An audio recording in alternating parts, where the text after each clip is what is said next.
You know, G1 Starscream will absolutely always be my favorite design for him. But just goddamn it, this will probably go down as the best one he ever had. It's Legacy Cybertron Starscream. But first, your likes!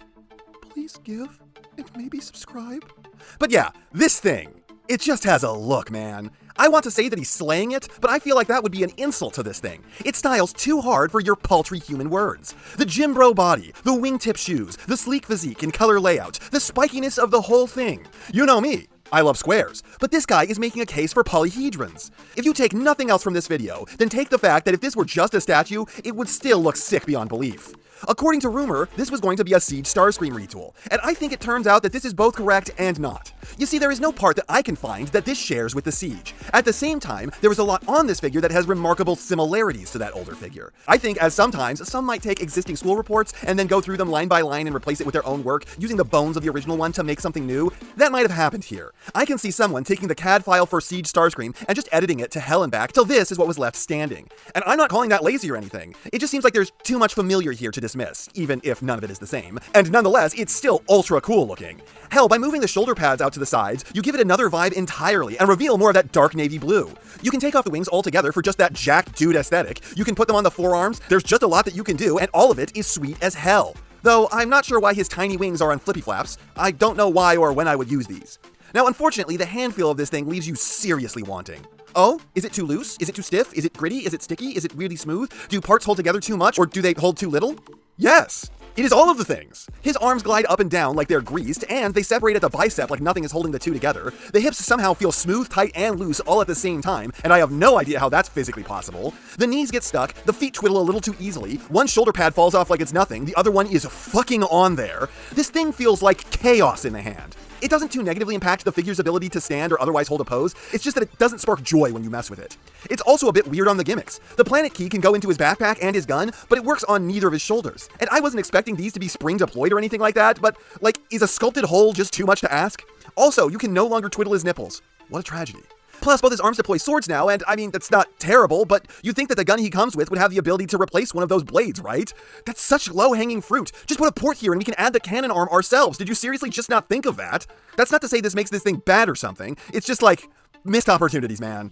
You got way more gimmicks than normal, but with like no effort, you have the space for so many more. I'm not trying to talk crap on this thing. I really like it, but I'm having one of those classic patented PE moments, where when something is good, I can't think of anything to say. I mean, you have eyes. Why do I need to tell you that this is good? You can see it. The little issues it suffers are worth comment but not consideration. It visually rules. It is one of the most dynamic, awesome-looking sculpts in a long time, and it has the builds to back that up. Making this look uncool is as hard, if not harder, than making the MMC Ignis look dumb. This may not be a Space Marine, but nonetheless, it still has tons of balls, which is almost improper for a Starscream. Like, why does he get to look this tough and threatening? Except for the head. This is millimeters away from being a great Starscream noggin. Unfortunately, there is something about the face, with a sweaty-looking pursed half-smile. Dude looks like a diddler, and I do not like it. Diddle scream. Oh no, that's not right. Like, this sculpt is right there. It's on the edge of greatness, and yet the creepy smile of his makes me convinced that he's gonna grab Alexis like a football and run off with her. If you untransform the feet so he's got pointy shoes, it makes the vibe even creepier. He has some serious swiggity-swooty energy. Why is every figure's face recently skeeving me out? Nothing I have said takes away from the way this thing looks and the vibe it gives. This is an astonishingly cool Starscream that has the mobility to lean into its stronger aspects. It feels a bit weird in hand because, at least on my copy, and I've heard from a few others on theirs as well, the tolerances are all over the place, but never seemingly bad, and the face is mildly off-putting. But hey, this looks better by a million miles than any red figure they've ever released, and at least it's not made out of chewing gum, so at base level, it's better than that trash. Thank God that tax fraud of a line died. Oh, I probably at some point should have mentioned the paint. This has a ton and it all looks fantastic. Anyways, despite being a big modern Voyager, this came with a crap load of accessories. Maybe this is where Windblade's budget went. He has his two wing bits. These have fold-out swords. The blades barely extend past his fists, but they're still cool. The tips of them before the blades are out are also blast effect compatible, so you can use them as the chunkiest null rays of all time. He comes with his inhalable cyber planet key. This plugs into his backpack, doing nothing, but at least being kind of cool, and it attaches to his gun, again to no effect. The thing I appreciate this most for is the smooth underside that is so satisfying to put my fingers in. OCD man, away! Speaking of his gun, mine was very bent out of the box, and I was able to straighten it out even though it's clear plastic, so that's good, though I still don't think it's perfect.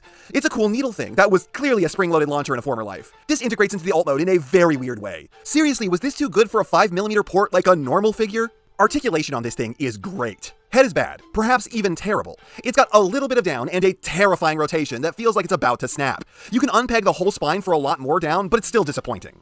Interjection from the future! While making this video, I figured out that you can fake a massive tilt up at the head that looks pretty bad if you open up the backpack. Interjection over! Shoulders pull massively less than a 90, but you are supposed to unpeg the shoulder armor and swing that down, and then it pulls a little more than a 90. Forwards butterfly on a dedicated joint, extreme elbows, wrists with and narcissa wrists. Thanks to the wrist armor, you can't fake sword-wielding wrists. He can kick over his head in all directions, better than 90 knees, which you can cheat for maximum. And awesome feet with a massive toe up, toe down, and rocker. So this is a lithe and free-flowing figure. The head, especially for a flyer, should be better, but then there's not too much more you could ask of the body. Elbows and knees are both excellent, the feet are amazing, the shoulders do their jobs great. Just about the only thing that I could suggest to gain and have it be reasonable would be an ab crunch. And then we get to the transformation, and diplomatically speaking, this is an extreme shit show. This is far from the worst transformation I've ever handled. It's also one where not a single step I would define as good, or fun, or interesting, or thought out, or thought even 1% about. Let me tell you exactly what this feels like. It feels like they went, okay, we have a thing that is a non-transforming robot mode. Now how do we make a spaceship out of this? This is the only transformation I've handled since starting YouTube that I feel the need to describe as uncertain of itself. And the result is not the best. Yes, it's never been perhaps the coolest or sleekest design for a spaceship, always having been a lumpin' chunkster that looks like it guzzles more gas than a Hummer. And here it's worse than ever, while at the same time feeling so profoundly unfinished. You got the heel spurs with their pegs sticking up over the nose cone. You got visible gaps all over. You got the big old open scoop on the bottom. You've got the gigantic shoulder pads sticking up over the top of it, with the vacant holes in the front that have no sculpting but clear transformation joints in them, and these still completely freewheel like this. They're not pegged in any way, shape, or form. And through touch, you can just sense that this mold is barely holding itself together. It feels like a house of cards ready to come tumbling down. And I can tell you from experience that if you put any pressure on any part of this, it is going to spontaneously start untransforming on you. Yes, the gun integration is cool. Yes, it's got a lot of points to stick blast effects, so even if it doesn't look like it can dogfight at all because it's trundling along at the speed of smell, it does look like it can lay down some heavy firepower. This is not the worst alt mode I've ever seen by any stretch of the imagination, but it gives off the blatant impression that it is an afterthought. All they cared about while making this was having a really cool robot mode, and by obligation, they had to turn it into this. And when they got here, they just stopped caring. But don't let that conclusion about the alt mode fool you. I think this figure is still probably worth your time. It is an excellent looking, dope as shit robot, with tons of paint, an awesome sculpt, mountains of accessories, and excellent articulation that includes extra joints in the armor just to make it that bit more mobile. And it's got a lot of built-in customizability, with the way that the wings come off and can go anywhere that you want them to, and the way that the shoulder armor works. Now, unfortunately, this thing has a really pretty dog water transformation, and an alt mode that just ain't it, Chief. But it does have them. They're far from the worst things ever, so if you want the best red figure they ever released, here you go. It crushes all the ones that came before it. So, I don't think you'll be too disappointed if you buy this. In fact, I think you'll probably be pretty thrilled with the robot mode, but you will likely find the other half of this figure relatively weak. I'm still enjoying it, though. And before we go, let's thank a patron. And this time it's Jotun with Armada Optimus. God damn it. 3 of you? Not only do 3 of you pick the same thing, but I've only done 15 of these shoutouts like this? There's another 40 people on this list that I could have gotten. What else am I supposed to say about Burst into Fire, Optimus Pyre? It was a good toy for Armada with a cool and unique look and comparatively decent posing when you put it up against the rest of the line. I swear to God, if someone else said Armada Optimus, I will lose it. And that's not half of what I have to say, but it's enough of what I have to say. And I know, you know, what everyone else tells you to do at the end of these videos. So, if you liked what you saw here, please do that. And if you'd like to take it a step further, then please share this video with any friend you think may be interested. I hope you all enjoyed listening to me waste your time.